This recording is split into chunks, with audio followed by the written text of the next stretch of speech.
The snow was already stained with the blood of the winter hunt when Gideon broke her.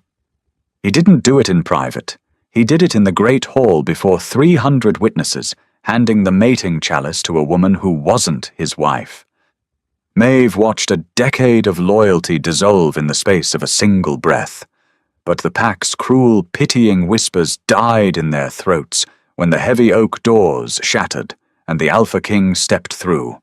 The great hall of the Iron Ridge pack smelled of roasting elk, old sweat, and burning pine. It was the winter solstice, the longest night of the year, a time for the wolves to gorge themselves against the biting cold of the mountains and reaffirm the bonds that kept them alive. Maeve sat near the head table, her fingers tracing the worn grooves of a wooden trencher. She didn't wear silk or fine spun wool. She wore boiled leather and heavy furs, the practical garments of a woman who had spent the last 10 years dragging her husband up from the dirt. Gideon had been a nobody when they mated, a scrapper with a bad temper and worse prospects. She had bled for him. She had hunted for him when the winters were lean, and she had politicked with the elders when his temper threatened to get him exiled. Now he was the baiter of Iron Ridge. He sat 3 seats away from her, laughing with the Alpha, his broad shoulders straining the seams of a velvet tunic he hadn't known how to pronounce the name of a decade ago. Maeve watched him. She knew the lines of his face better than her own. She knew the slight twitch in his jaw when he was lying, and the way his eyes darted to the exits when he felt cornered. He was doing both tonight. More ale, Maeve. She glanced up. Alden, an older warrior with a scarred cheek, held out a sloshing pitcher. His eyes held a strange, tight sympathy that made the back of Maeve's neck prickle. "I'm fine, Alden, thank you."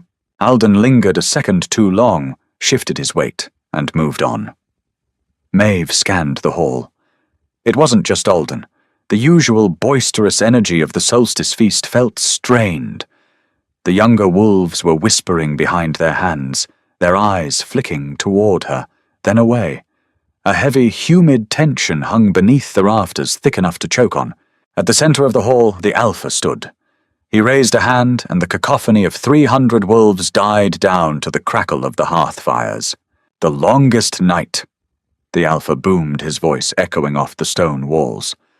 "The night we honor the blood that binds us, and the mates that anchor us." A cheer went up rough and guttural. It was time for the mating chalice. A ceremonial cup of spiced wine passed between mated pairs. It was symbolic mostly, but in a world governed by teeth and claws, symbols were the only things that kept them civilized. Gideon stood. The hall fell utterly silent. Maeve smoothed the front of her leather tunic, and prepared to stand to meet him halfway across the dais, as they had done for the last 9 years. She caught his eye. He looked away. The movement was so small, so devastatingly simple, that for a moment Maeve didn't process it. She stayed seated, her hands resting flat on the rough-hewn table. Gideon picked up the heavy silver chalice from the center of the table. He didn't turn toward his left, toward his mate. He turned to his right. He walked down the 3 wooden steps of the dais, his boots heavy on the floorboards. The silence in the hall was absolute. You could hear the snow hitting the thatched roof outside. You could hear the heavy breathing of the hounds by the fire. He stopped in front of Lydia. She was 20, 10 years younger than Maeve. She had unbroken skin hair like spun gold and a father who controlled the western hunting grounds.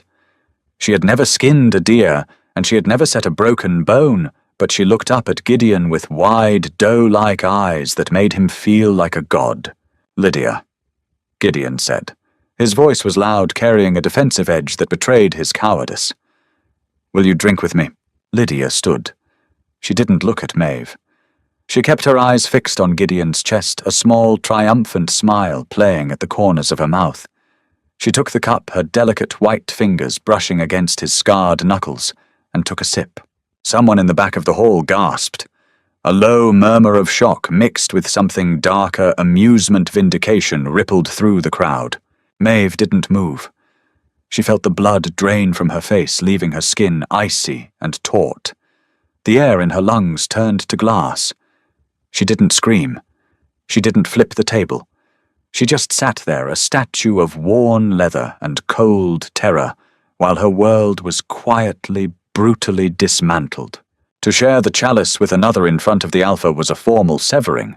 It was a repudiation. He wasn't just cheating on her, he was discarding her, declaring her unfit to be the Beta's mate. Gideon finally looked at her. He had the decency to look ashamed, but it was overshadowed by a stubborn, jutting chin. He was waiting for her to break. He was waiting for her to cry, to claw at him, to validate his decision by acting like a hysterical, jealous hag. Maeve stood up. The scraping of her wooden chair sounded like a gunshot. The murmurs died instantly. 300 pairs of eyes snapped to her. She looked at Gideon. Really looked at him. Stripped away the velvet and the Beta's ring, and saw the scared, hungry boy she had pulled out of the mud. He hadn't grown into a leader. He had just grown comfortable. Maeve didn't look at Lydia. The girl was a symptom, not the disease. She stepped back from the table. She didn't bow to the Alpha. She didn't say a word. She simply turned on her heel and walked down the center aisle of the great hall. Every step was calculated. If she ran, she was prey. If she stumbled, she was broken. She kept her spine rigid, her chin parallel to the floor. The wolves parted for her, pulling back their chairs, their faces a blur of pity and contempt. She could smell their judgment. Barren, they thought. Too hard. Too old. A discarded thing. She pushed open the heavy oak doors at the back of the hall and stepped out into the howling blizzard. The cold hit her like a physical blow, stealing her breath, but it was a mercy. It numbed the burning in her chest. The cabin was freezing. Maeve hadn't stoked the fire before the feast, assuming they would be back late, flushed with wine and body heat. She stood in the center of the dark room, listening to the wind tear at the shutters. The silence of the cabin was oppressive. This was the home she had built. She had felled the pines for the eastern wall. She had chinked the logs with mud and moss. Every object in the room, the iron kettle, the woven rugs, the drying racks held a piece of her labor. And now it belonged to Lydia. Maeve moved to the sleeping alcove. She didn't light a candle. Her wolf's vision guided her through the gloom. She pulled a heavy canvas sack from beneath the bed and began to pack. She didn't take much, only what was hers before Gideon, and only what she needed to survive. Her winter cloak, 3 pairs of thick wool socks, her hunting knives, a flint and steel. She ignored the dresses Gideon had bought her, the silver combs, the delicate things he had used to try and soften her edges. The cabin door opened. The wind shrieked through the gap, blowing snow across the floorboards before the heavy timber was slammed shut. Gideon stood in the entryway, brushing snow from his velvet tunic. He looked out of place in the rustic cabin, like a nobleman slumming it in a peasant's hovel. Maeve didn't stop packing. She rolled a heavy woolen blanket and tied it with a leather strap. "Maeve," he said. His voice was low, attempting a soothing cadence that made her stomach turn. She tossed the blanket into the sack. "Don't do this," he said, taking a step forward. "Don't just shut down. Talk to me." Maeve paused. She turned slowly, her hands resting loosely on the edge of the table. "Talk to you about what Gideon, the weather." He flinched. "You know it had to happen. You've known it for months. I knew you were fucking her." Maeve said, her voice devoid of inflection. "I didn't know you were going to gut me in front of the entire pack like a prized buck." "It's politics, Maeve." Gideon ran a hand through his hair, pacing the short length of the room. "The pack is growing. We need the western hunting grounds. Her father wouldn't ally with us unless she was tied to the leadership. So you hoard yourself out for a stretch of forest." Gideon stopped, his eyes flashing yellow in the dim light. "Watch your mouth. I am your Beta. You are nothing to me," Maeve said softly. It wasn't a threat. It was a statement of fact. It was the truth, cold and absolute, settling into her bones. He stared at her, the anger deflating, replaced by a pathetic sort of pleading. "You don't have to leave. You can stay. I'll provide for you. You'll have your own quarters near the southern perimeter. You'll never go hungry, Maeve. I owe you that much." The sheer audacity of it almost made her laugh. He wanted to keep her around as a pet, a monument to his own guilt neatly tucked away on the edge of the territory where she couldn't spoil the view. "You owe me a decade, Gideon," she said. She picked up her canvas sack and slung it over her shoulder. "But I wouldn't trust you with a single day more." She walked towards the door. He stepped in her path. "Where will you go?" He demanded, a frantic edge creeping into his voice. "It's the dead of winter. The rogues are moving south. You won't last a week out there alone. Move. Maeve, please. Be reasonable. You're upset, but—" She didn't draw her knife. She didn't roar. She simply let her wolf surface just for a second. Her eyes flared a vibrant, toxic amber, and a low, resonant growl rattled the floorboards beneath their feet. It was the sound of a cornered predator stripped of its pack, stripped of its restraints. Gideon stepped back. He was the beta stronger, faster, but he remembered the woman who had dragged him through the mud. He remembered the violence she was capable of when she stopped caring. Maeve opened the door and stepped back out into the blizzard. She walked toward the pack borders. The snow was already knee-deep, pulling at her boots with heavy, wet hands. By morning the trails would be impassable. If she didn't clear the Iron Ridge territory by dawn, she would freeze. She passed the outer cabins. A few wolves stood on their porches, clutching mugs of ale, watching her go. No one offered her a cloak. No one offered her a fire. She was severed, a ghost walking among the living. She reached the massive iron gates that marked the main entrance to the territory. Beyond them lay the neutral zone, a desolate stretch of frozen tundra that separated Iron Ridge from the royal territories. The guards at the gate, two young brutes she had personally taught how to track, wouldn't meet her eyes. "Open it!" She rasped, her throat raw from the cold. The guards hesitated. "Maeve, it's a death sentence tonight. Open the gate, Bran." Bran swallowed. Hard grabbed the heavy iron winch and began to turn. The gates groaned, the rusted hinges screaming against the ice. A gap appeared, revealing the pitch-black maw of the wilderness. Maeve adjusted the strap of her pack and prepared to step through. Then the ground began to tremble. It started as a low vibration in the soles of her boots. Maeve paused, frowning into the darkness beyond the gates. The wind was howling, blinding her with sheets of driving snow, but beneath the shriek of the storm was a steady, rhythmic thrumming. Bran stopped winching the gate. "Do you hear that?" The other guard drew his broadsword, the steel singing in the frigid air. "Avalanche!" "No," Maeve said, her eyes narrowing. "Cavalry." A horn blasted through the night. It wasn't the crude, bone-carved instruments of the mountain packs. It was brass, deep, resonant, and terrifyingly clear. The sound hit the timber walls of the Iron Ridge settlement and seemed to rattle the very foundations. "By the goddess," Bran whispered, stumbling back from the winch. Through the blizzard shapes began to form, massive, shadowy figures cresting the ridge. They weren't horses. They were dire wolves, beasts the size of draft horses, bred for war and carrying heavily armored riders. There were dozens of them, moving with absolute, terrifying precision. At the head of the column rode a man on a wolf as black as a starless sky. He held a banner that snapped violently in the wind, a silver crown pierced by a crimson spear. The Royal Vanguard. Panic erupted behind Maeve. The warning bells in the watchtowers began to clang frantically. Wolves poured out of the great hall in the distance, their solstice feast forgotten, drawing weapons and shifting into their forms. Maeve stood frozen in the open gateway. The Alpha King did not travel.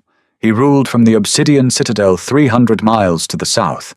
He did not visit the mountain packs, and he certainly did not ride through a blizzard on the night of the winter solstice unless he was bringing war. The vanguard halted 50 yards from the gates. The sheer oppressive weight of their combined auras hit Maeve like a physical wall. It was suffocating.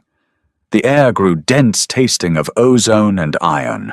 The riders parted, and the man on the black direwolf rode forward slowly. King Rhys. He didn't look like a king from the old stories. There was no gold, no jewels. He wore blackened steel plate over heavy furs. He was a massive man, broad-shouldered and lethal, his face obscured by a thick, dark beard and the shadows of a heavy fur hood. But his eyes, even through the snow, Maeve could feel the weight of his gaze. It was ancient, heavy, and utterly devoid of mercy. Behind her, Gideon and the Alpha arrived, flanked by 24 warriors. They were panting, their faces pale despite the cold. "Open the gates fully," the Alpha barked, his voice cracking. "Lower your weapons. All of you lower your weapons." Bran scrambled to finish winching the gates open. Maeve was shoved aside by the press of Iron Ridge warriors rushing to form a welcoming guard. She stumbled back into the snowdrift, pulling her cloak tight around her, suddenly feeling very small and very exposed. The king rode through the gates. His direwolf's paws left prints the size of bucklers in the snow. He didn't look at the Alpha. He didn't look at Gideon. He brought his mount to a halt in the center of the courtyard and looked down at the men groveling before him. "Your Majesty," the Alpha stammered, dropping to one knee in the snow. Gideon immediately followed suit, forcing his face toward the mud. We did not expect you. We would have prepared. The tribute is not due until the spring thaw." "I am not here for grain," Rhys said. His voice was a low rumble, quieter than the wind, but it carried effortlessly. It was the sound of grinding tectonic plates. It demanded absolute obedience. Rhys dismounted. He moved with a deceptive, fluid grace for a man in heavy armor. His boots hit the snow without a sound. He threw back his hood. His face was harsh, carved by war and burden. A jagged scar ran from his temple to his jaw, disappearing into his beard. He looked exhausted, but it was the exhaustion of a predator waiting for the perfect moment to strike. He stepped past the kneeling Alpha. He stepped past Gideon. He was walking toward the shadows, toward the snowdrift near the perimeter wall, toward Maeve. Maeve's breath hitched. She pressed her back against the frozen timber of the palisade, her hand instinctively dropping to the hilt of her skinning knife. A useless gesture against a man who could tear her in half, but she wouldn't die cowering. The courtyard was dead silent. Even the wind seemed to hold its breath. 300 wolves watched in frozen terror as the Alpha King of the Unified Territories stopped 3 feet in front of a discarded, packless woman. Rhys stared down at her. His chest rose and fell slowly. He closed his eyes and inhaled deeply, taking in the scent of the blood-stained snow, the fear of the pack, and the cold metallic scent of Maeve's despair. When he opened his eyes, the emptiness was gone. They were burning with a fierce, possessive fire that made Maeve's knees weak. "You are bleeding," he said softly. Maeve frowned, confused. I'm not injured, Your Grace. Your soul is bleeding." Rhys corrected his voice, dropping to a gravelly whisper, meant only for her. He looked past her, his gaze sweeping over her canvas sack, her heavy boots, the clear signs of her exile. He turned his head slightly, glaring back at the kneeling forms of Gideon and the Alpha. "Who?" Rhys asked, his voice echoing off the silent walls, a promise of unspeakable violence. "Severed this woman." Gideon trembled, keeping his eyes on the ground. "Your Majesty, she was my mate. It was a lawful severing. By the rites of the solstice." Rhys looked back at Maeve. He looked at the exhaustion around her eyes, the proud, defiant tilt of her chin, the way she refused to kneel, even as his aura crushed the rest of the pack into the dirt. Slowly, deliberately, the Alpha King reached out. He didn't grab her. He didn't demand. He gently brushed the snow from her shoulder, his massive armored hand surprisingly tender. Then King Rhys, the man who had conquered the eastern clans and slaughtered the rogue armies, dropped to one knee in the freezing mud before her. He took her rough, calloused hand in his, bowing his head. "My queen," he murmured loud enough for the wind to carry to every terrified ear in the courtyard. "I have searched for you for so long. Let us go home." Maeve stared at the top of the Alpha King's head. Snowflakes caught in his dark, coarse hair, melting against the heat, radiating from his skull.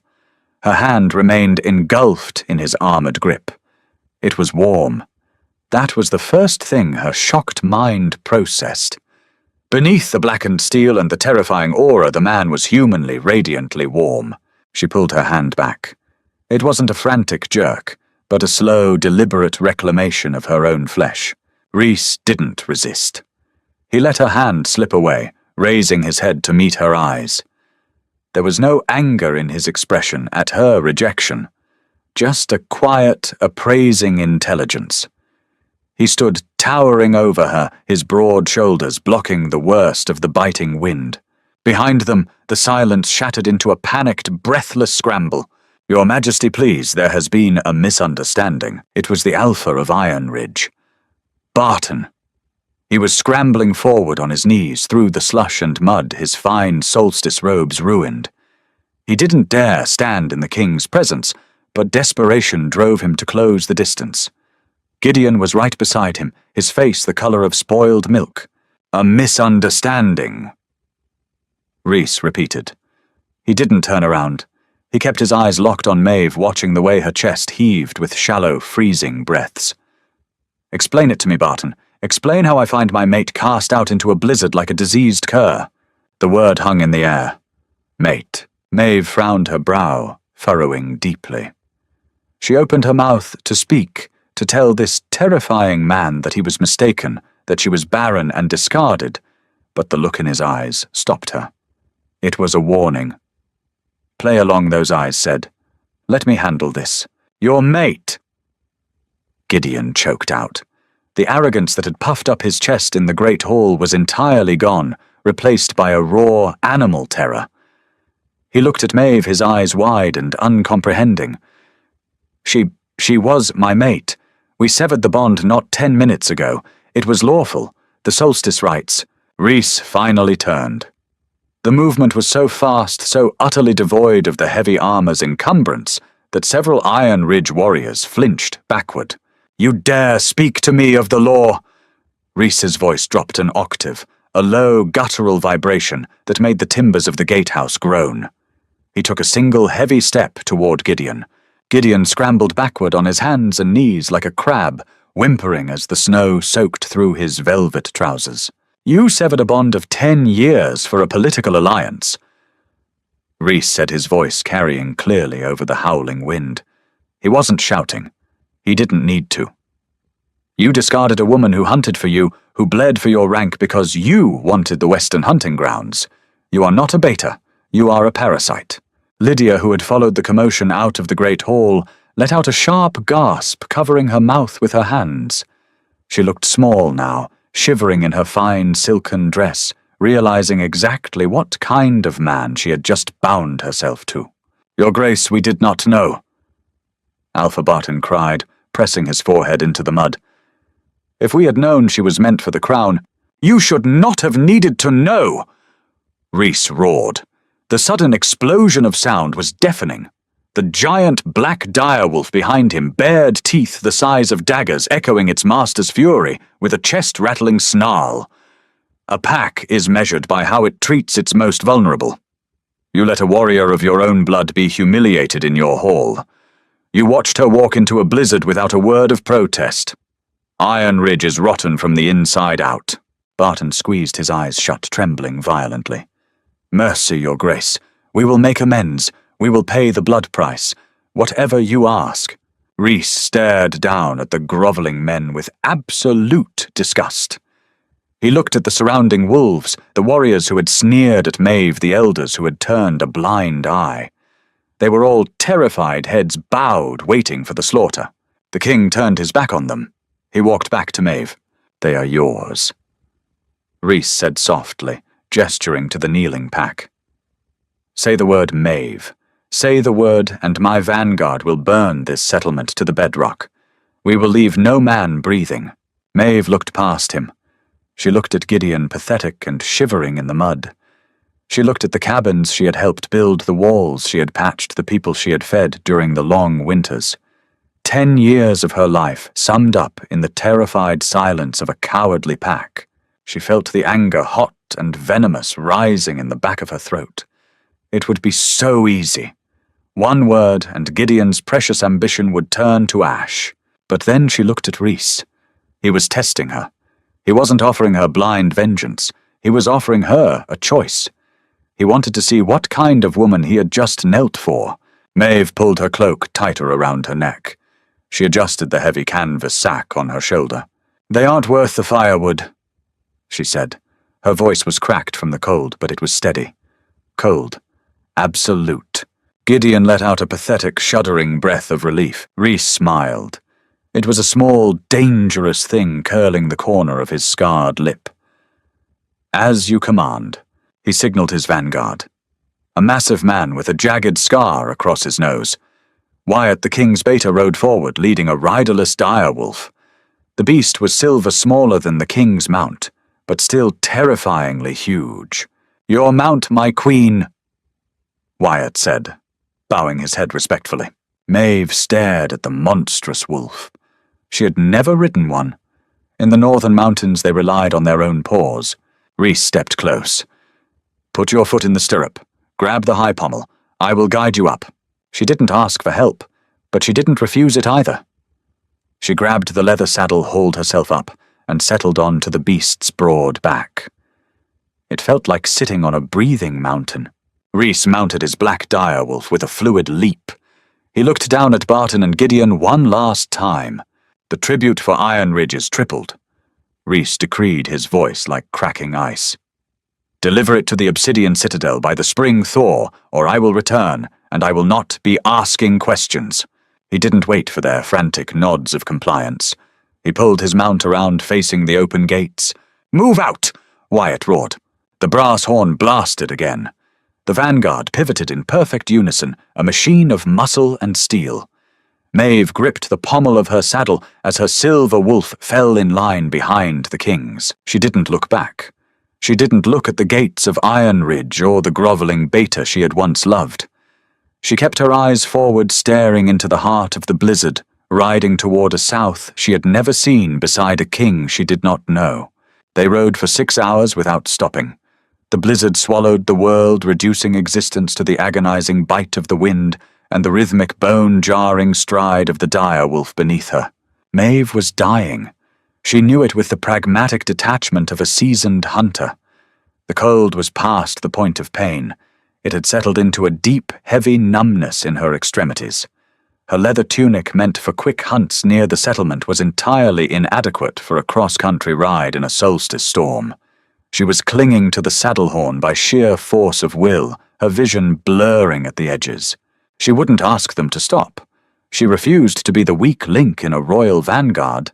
She would freeze to the saddle before she begged a man she barely knew for a fire. Suddenly the massive black wolf ahead of her slowed to a halt. The entire column stopped seamlessly. Rhys dismounted. He walked back through the knee-deep snow toward Maeve. Even in the howling wind she could see the grim set of his jaw. He didn't ask if she was all right. He didn't offer empty platitudes. He reached up, grabbed her by the waist, and pulled her down from the saddle. Maeve's legs gave out the moment her boots hit the ground. She expected to hit the snow to feel the humiliating sting of failure. Instead, she hit solid, unyielding chest armor. Rhys caught her wrapping a massive fur-lined arm around her shoulders to keep her upright. "Camp!" Rhys bellowed over the wind. The vanguard moved with terrifying efficiency. Within minutes, they had located a shallow cave beneath an overhang of granite. Direwolves were circled as windbreaks. Dry wood pulled from waterproof canvas sacks strapped to the beasts was piled and ignited. Rhys half-carried, half-dragged Maeve into the shelter of the overhang. He sat her down on a heavy bearskin rug near the nascent fire. Maeve was shivering so violently her teeth rattled. She watched through half-lidded eyes as the king of the unified territories dropped to his knees, unbuckled his heavy steel breastplate, and threw it aside. He stripped off his thick fur-lined outer cloak and wrapped it entirely around her, cocooning her in trapped body heat and the scent of pine and old iron. "Drink!" he commanded. He held a leather flask to her blue lips. The liquid inside was searingly hot, spiced with ginger and strong spirits. It burned a trail down her throat, forcibly waking her lethargic organs. She coughed weakly, pushing his hand away. "I'm fine," she managed to croak. "You are freezing to death out of pure stubbornness." Rhys replied bluntly. He sat back on his heels, watching the color slowly bleed back into her cheeks. "It is an admirable trait in a fight, Maeve. It is a stupid trait on the road. Maeve pulled the massive cloak tighter around herself. The immediate danger of freezing receding her cynical mind began to turn again. She looked at the king. He was sitting in just a worn woolen tunic, the firelight casting long, harsh shadows across the scar on his face. He looked dangerous, exhausted, and intensely focused on her. "Why?" she asked. The word was rough-scraped raw by the cold. Rhys didn't pretend to misunderstand. He stared into the fire, picking up a stick to prod a burning log. "I have needed a mate for 5 years. The council demands an heir. The Pax demand a queen. So you ride 300 miles in a blizzard to pull a barren, discarded hag out of the dirt?" Maeve laughed, a harsh, humourless sound. "Pardon me if I don't buy the fairy tale, Your Grace. I'm 30. I have no political backing, and I couldn't give Gideon a pup in 10 years of trying. If you wanted a breeder, you came to the wrong mountain." She expected him to flinch. She expected anger, or the sudden cold realization that he had made a mistake. Instead, Rhys looked at her, his dark eyes entirely devoid of pity. "I have healers in the Citadel who know more about wolf biology than those backwater shamans in Iron Ridge," Rhys said evenly. "And even if they fail, I don't care. I am not looking for a broodmare. I am looking for a queen." Maeve narrowed her eyes. "There are 100 high-born daughters in the south who would gladly warm your bed and wear your crown, and they would break the first time an assassin slipped poison into their goblet." Rhys retorted, his voice hardening. "They know court politics. They know how to smile at galas. They do not know how to survive. The southern Pax are growing soft. The rogues are massing on the borders. I don't need a woman who knows how to embroider a tapestry, Maeve. I need a woman who knows how to hold a knife in the dark."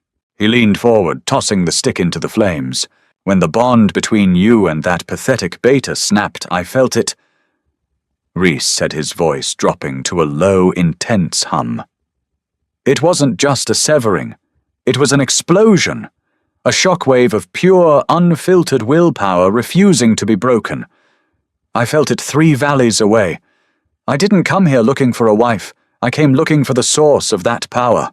He reached out not to touch her, but to point a thick, calloused finger at her chest. "You survived 10 years dragging a coward up a mountain. You survived being stripped of your rank, your home, and your dignity in front of 300 people, and you walked out with your spine straight. You are not a hag, Maeve. You are forged iron, and you are exactly what my kingdom needs." Maeve stared at him. For the first time since Gideon had handed the chalice to Lydia, she didn't know what to do. There was no pity in Rhys's eyes, no misplaced affection. There was only raw transactional respect. He saw exactly what she was: damaged, hardened, exhausted, and he found it valuable. "I am not a tame thing," Maeve warned him, her voice low. "If you try to put me in a cage in your citadel, I will bite the hand that feeds." Rhys smiled again. It was genuine this time, a flash of white teeth in the firelight. "I am counting on it." The journey took 4 grueling days. By the time they cleared the mountain passes and descended into the southern valleys, the blizzard had broken. The snow gave way to frozen mud, then to frost-covered grass, and finally to the dense, ancient forests of the royal territories. Maeve's body ached in ways she didn't know were possible. The relentless pace of the vanguard left no room for weakness, but the cold no longer felt lethal, and the thick furs Rhys had provided kept the chill at bay. She rode in silence, observing everything. She noted the disciplined patrols along the southern roads, the massive, well-maintained granaries built into the hillsides, and the way common wolves bowed their heads in deep, genuine reverence as the king passed. Rhys did not rule through fear alone. He ruled through competence. It was a stark contrast to Gideon's desperate posturing authority. On the afternoon of the 4th day, the trees thinned, revealing a sprawling valley. At its center, rising from the earth like a jagged black tooth against the grey sky, was the obsidian citadel. Maeve pulled back on her wolf's reins, pausing at the ridge. It wasn't a fairy tale castle. There were no soaring, delicate spires or gleaming white stone. It was a brutalist fortress of dark, volcanic rock. Massive curtain walls, 80 feet high, and thick enough to race chariots across, enclosed a sprawling city of stone and timber. Iron portcullises guarded the gates. Watchtowers bristled with ballistae. It was a monument to war built to withstand a siege that could last for years. "It lacks charm, I admit," Rhys said, pulling his black direwolf up beside hers. Maeve looked at the sheer scale of the defences, her mind automatically calculating the logistics of feeding and arming the thousands of wolves that must live inside. "It's practical," she said simply. "Charm doesn't stop an army." Rhys let out a low rumble of approval. "Exactly. Come, let us get you out of those leathers." They rode down into the valley. As they approached the main gates, a horn sounded from the battlements, a complex sequence of long and short blasts. The massive iron doors began to grind open before they even reached the drawbridge. The inner city was a hive of activity. Blacksmiths hammered at anvils, the rhythmic ringing filling the air. Merchants shouted over stalls of winter vegetables and cured meats. Warriors in blackened leather sparred in open courtyards. It smelled of coal fire, roasting mutton, and concentrated, disciplined power. The vanguard didn't stop in the lower city. They rode straight up a wide, winding ramp toward the upper keep, where the royal residents sat brooding over the valley. In the main courtyard of the keep, a small group waited. Maeve dismounted before Rhys could offer assistance, though her legs screamed in protest. She stood tall, refusing to show her exhaustion. A tall, austere woman with silver hair, pulled back into a severe knot, stepped forward. She wore heavy maroon robes indicating a position of high administration. Beside her stood a broad-shouldered warrior, who looked remarkably similar to Wyatt, likely a brother. "Your Majesty," the silver-haired woman said, dipping into a crisp, economical bow. "We did not expect your return for another week.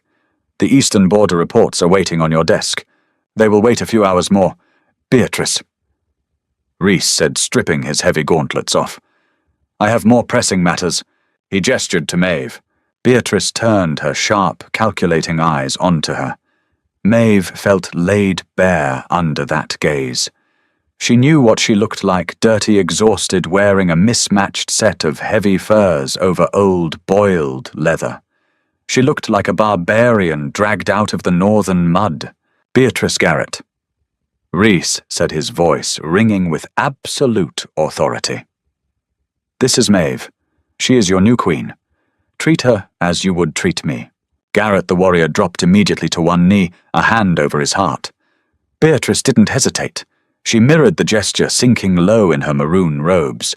Around the courtyard, the stable hands, the guards, the servants, every single wolf stopped what they were doing and dropped to the cobblestones. Maeve stood in the center of the kneeling crowd. For a decade in Iron Ridge, she had fought for scraps of respect. She had argued with elders who dismissed her because she was just a mate. She had been publicly humiliated, severed, and cast out. Now, in the most powerful fortress in the continent, hundreds of wolves bowed to her without question, simply because the king demanded it. "Beatrice." Rhys continued, ignoring the kneeling crowd. "Prepare the royal apartments. Have the healers attend to her. Draw a bath, and have the tailors bring something suitable.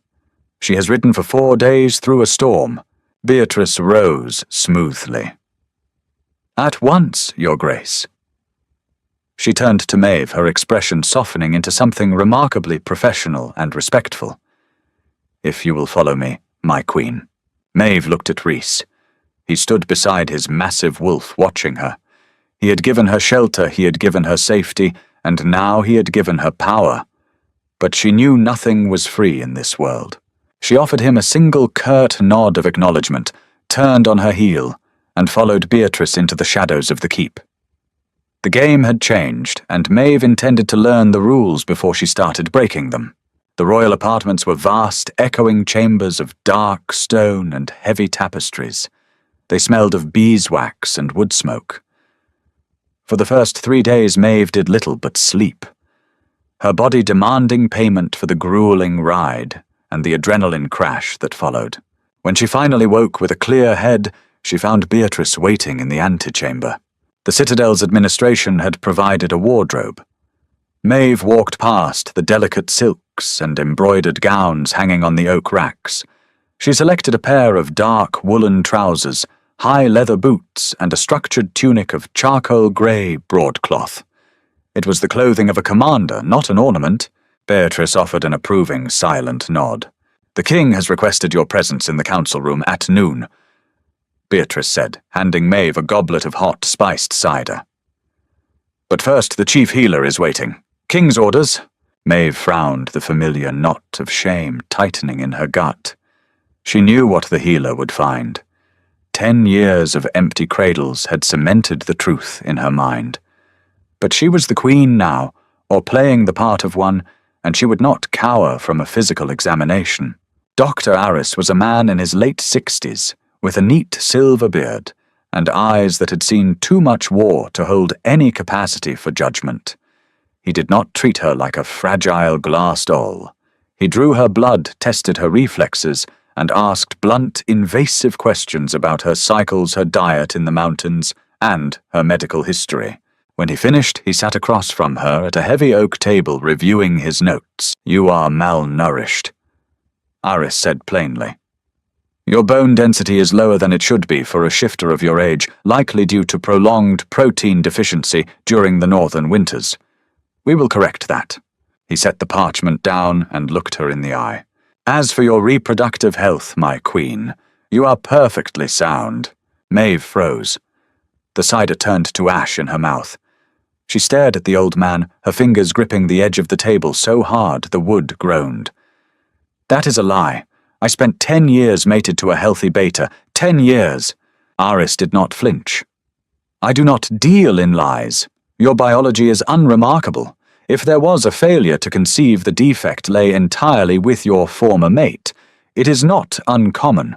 Inbreeding in the isolated mountain packs often results in sterile males who mask their deficiency behind aggression. The defect lay entirely with Gideon. Maeve felt the air leave her lungs.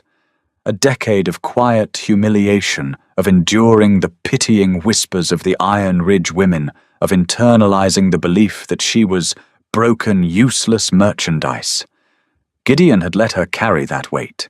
He had watched her break herself over it, knowing, or at least suspecting, that his own bloodline was dead. A cold, terrifying calm washed over her. It wasn't the fiery rage of a woman scorned. It was the absolute sub-zero clarity of an executioner. "Thank you, Doctor," Maeve said. Her voice was perfectly steady. "I require the census and taxation records for the Iron Ridge Pack for the last 10 years. Bring them to my study." For the next 3 months, Maeve did not play the socialite. She barely saw the courtiers who milled about the lower keeps, while Rhys commanded the armies and fortified the borders against the encroaching rogue factions. Maeve took a scalpel to the kingdom's logistics. She started with the Citadel's internal council. Lord Harlan, the Master of Coin, was a fat, complacent wolf who viewed Maeve as a temporary northern novelty. During her 3rd council meeting, he attempted to dismiss a discrepancy in the grain shipments from the eastern territories, waving a dismissive jewel-encrusted hand. "These numbers are estimates, my queen." Harlan patronized, not bothering to stand from his chair. "The logistics of transport always incur some loss. It is the cost of doing business. The king understands this." Maeve did not raise her voice. She stood up, picked up the heavy leather-bound ledger from her side of the table, and walked the length of the room. She stopped behind Harlan's chair. "The loss you report is 15%. Maeve said, opening the ledger and dropping it flat on the table in front of him. The sound made him jump. "The standard rot and transit loss for grain on the eastern roads factoring in the spring rains is 4%. You have been writing off 11% of the kingdom's food supply as spoilage and selling it to the black market merchants in the neutral zone." Harlan went pale. "That is a monstrous accusation. I have served this throne for 20 years. You have stolen from this throne for 5. Maeve corrected. She leaned down, her voice dropping to a whisper that carried across the dead, silent room. "I spent 10 years surviving on bark tea and stringy rabbit meat, while men like you gorged yourselves on stolen grain. You are stripped of your title, Harlan. Your assets are seized. If you are found within the Citadel walls by sunset, I will have the guards throw you from the battlements." Harlan looked to Rhys, who sat at the head of the table. The king was leaning back in his chair, a look of profound, dark amusement on his scarred face. Rhys merely gestured vaguely toward Maeve. "You heard the Queen," Rhys said. Harlan scrambled out of the room. The remaining council members sat rigid, their spines perfectly straight, suddenly realizing that the woman from the mountains was not a pet. She was a predator. By the time the snows began to melt, Maeve had purged the council of its rot. She streamlined the supply lines, routing the excess food to the border patrols that Rhys was desperately trying to reinforce. She worked late into the night, her fingers stained with ink, sleeping only a few hours at a time. And through it all she studied the Iron Ridge ledgers. What she found made her skin crawl. Alpha Barton and Gideon hadn't just been cowards, they had been traitors. The borders of Iron Ridge were supposed to act as the northern shield for the unified territories. In exchange, they received heavy subsidies of steel and gold from the Citadel. But the ledgers showed that the border forts were chronically understaffed. The steel had been sold. The gold had lined Barton's pockets, funding his feasts and his velvet tunics. They were leaving the kingdom open to rogue attacks simply to live like fat kings in their little mountain kingdom. When the first green shoots broke through the frost in the courtyard, a horn sounded from the southern watchtower. The spring thaw had arrived, and with it the tribute from Iron Ridge. The great hall of the obsidian citadel was a cavernous space designed to intimidate. Massive pillars of black stone held up a vaulted ceiling lost in shadow. At the far end, elevated on a dais of polished granite, sat 2 thrones. Rhys sat in the larger of the 2, wearing his blackened armor. Maeve sat beside him. She wore a high-collared gown of deep forest green wool, reinforced with subtle leather paneling. A heavy silver chain rested across her collarbones, the only jewelry she permitted. She looked down the length of the hall, her face an unreadable mask. The heavy doors groaned open. The Iron Ridge delegation entered. Alpha Barton led the procession, flanked by Gideon and a dozen nervous guards carrying heavy oak chests. Lydia trailed behind Gideon, wearing an opulent fur cloak that looked entirely out of place in the grim, martial atmosphere of the citadel. They walked the length of the hall, their boots echoing too loudly against the stone. Maeve watched Gideon. He had regained his swagger. He wore a new tunic, deep crimson this time, and his chin was thrust forward. 3 months had passed. In Gideon's mind, the king's anger on the solstice night had been a momentary flare-up, a performance. He fully believed they were here to negotiate, to grovel a little pay, a slightly higher tribute, and return to their comfortable lives. He didn't realize he was walking into an abattoir. The delegation halted at the base of the dais. Barton dropped to one knee. Gideon and the guards followed. "Your Majesty," Don Barton said, his voice echoing in the vast space. "Iron Ridge answers your summons. We bring the spring tribute as demanded." Rhys did not speak. He leaned his head against his knuckles, his dark eyes fixed on the kneeling men. He let the silence stretch. He let it grow heavy, pressing down on the delegation until the guards began to shift uncomfortably. Then Rhys turned his head slightly. He deferred the floor to his queen. Maeve stood up. Gideon's head snapped up. It was the first time he had truly looked at her since the solstice night. His eyes widened. He was looking for the broken, discarded woman he had left in the snow. Instead, he saw a monarch. He saw the cold, untouchable authority radiating from her posture. Maeve walked down the polished granite steps of the dais. Her boots made no sound. She stopped 10 feet from the kneeling delegation.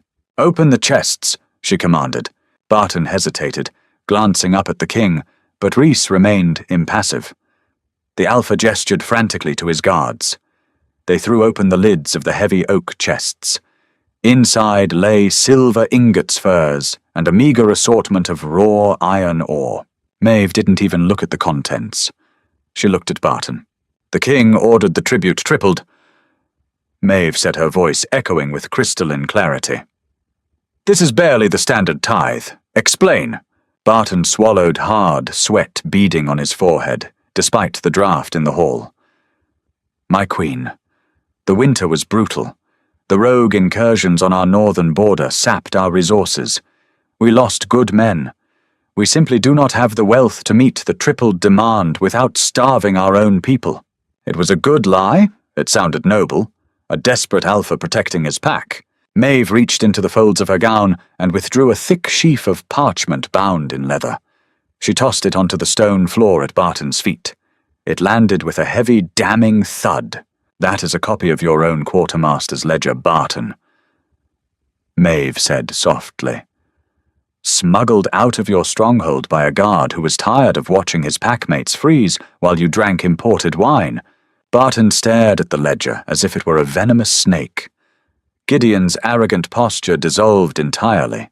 The colour drained from his face, leaving him a sickly grey. "Let us review your brutal winter." Maeve continued pacing slowly before them.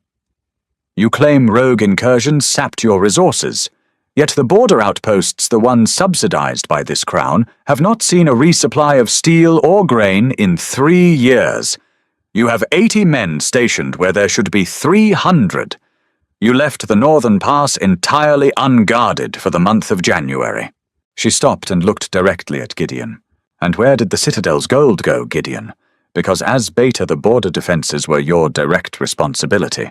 Gideon opened his mouth, but only a dry croak emerged.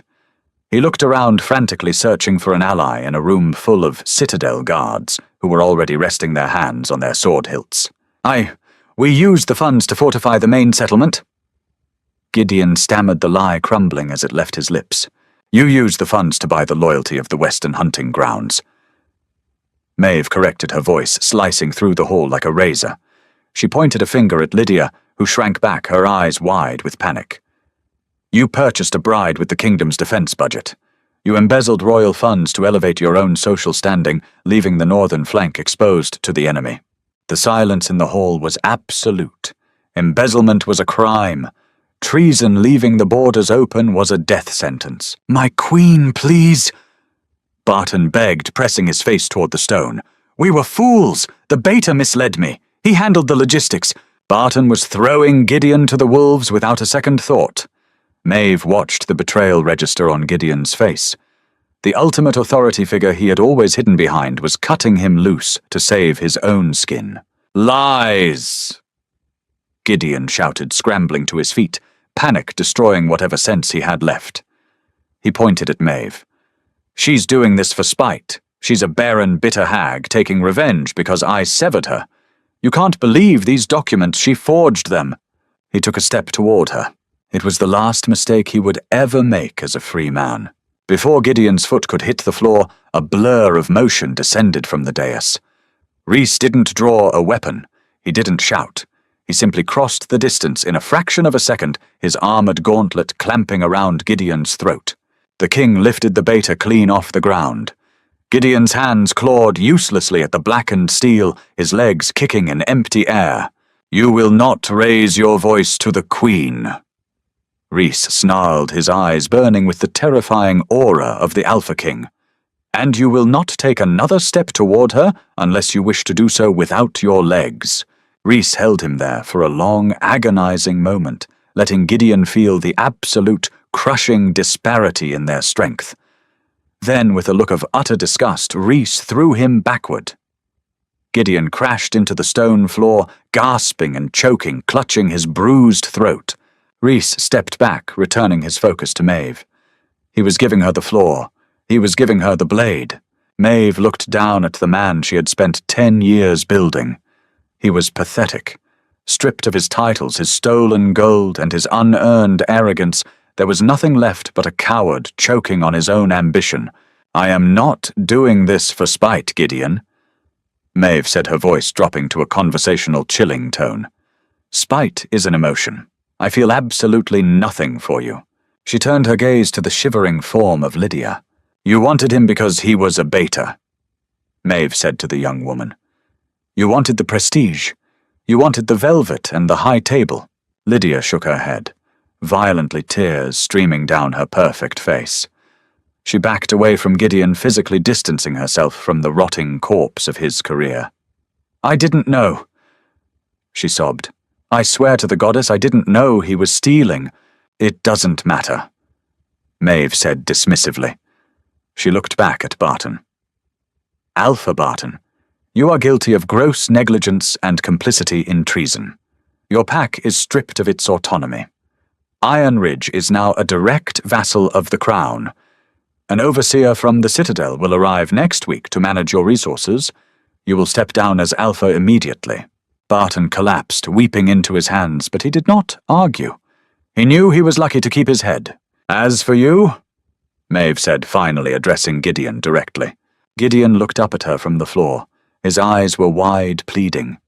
He was searching for the woman who used to patch his wounds and stroke his hair when the council meetings overwhelmed him. He was searching for mercy. Maeve, please, he whispered a pathetic, broken sound. 10 years. We had 10 years. You know I'm not a traitor. I was stupid. Don't kill me. Kill you. Maeve tilted her head, a cold, humorless smile touching her lips. Death is a release, Gideon. I am not going to release you. She stepped forward, towering over him.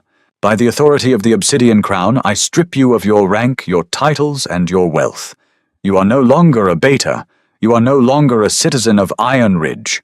She paused, letting the reality of it sink into his bones. You compromised the northern borders, so you will fix them. You are sentenced to the Frost Marches. A collective gasp rippled through the Iron Ridge delegation. The Frost Marches were the outermost edge of the kingdom, a desolate, frozen wasteland constantly besieged by rogues. The mortality rate for the border guards there was staggering. It was a penal colony disguised as a military outpost. No! Gideon breathed, shaking his head. No, Maeve, I won't survive a month out there. Then you will die a common soldier doing the job you were too cowardly to manage. Maeve replied. She turned to Lydia. He has no rank. He has no wealth. He is bound for the marches. Maeve stated flatly. Do you still wish to share his chalice? Lydia looked at Gideon. She looked at his bruised throat, his ruined tunic, and the absolute destruction of his future. The young woman's face hardened, the doe-eyed innocence vanishing, replaced by the brutal pragmatism of a survivalist. No! Lydia said clearly, her voice devoid of affection. I sever this bond. He is nothing to me. Gideon let out a sound like a wounded animal. To be severed formally twice in 1 year, the second time by the woman he had ruined himself for, was a humiliation so profound it seemed to break his mind. He curled in on himself on the cold stone floor, sobbing openly. Karma was not a mystic force. It was a ledger, and Maeve had just balanced the books. Guards! Maeve commanded, not looking at him again. Take him to the dungeons. Put him in iron. He marches north at dawn. 2 massive citadel guards stepped forward, hauling Gideon roughly to his feet by his armpits and dragging him out of the great hall. His wails echoed off the high ceiling, growing fainter, until the heavy iron doors slammed shut. The great hall fell silent. The remaining Iron Ridge wolves kept their heads bowed, terrified of the woman they had once mocked. Maeve turned around and walked back up the granite steps of the dais. She didn't feel a rush of triumphant joy. She didn't feel elated. She felt exactly as she had when she successfully skinned a dangerous predator, tired, steady, and secure. She sat down on her throne. Rhys looked at her. The Alpha King's face was unreadable to the rest of the court, but Maeve could see the profound respect burning in his dark eyes. He reached across the armrest of his throne and rested his large, calloused hand over hers. It wasn't a gesture of possession. It was a gesture of absolute, unyielding partnership. The North is secure, my queen. Rhys murmured his voice, a low rumble meant only for her. Maeve looked out over the bowed heads of the court, the firelight catching the silver chain at her throat. She squeezed the king's hand, her posture rigid, her heart finally truly calm. The kingdom is secure. My king, she replied. That is how a true queen cleans house. If you loved seeing Maeve systematically dismantle Gideon's life and use his own corruption against him to serve up the ultimate hard karma, smash that like button. What did you think of Lydia's brutal betrayal at the end? Let me know in the comments below. Don't forget to share this video with fellow fans of epic revenge stories, and subscribe with the notification bell on so you never miss another deep dive into the savage, satisfying world of shifter politics.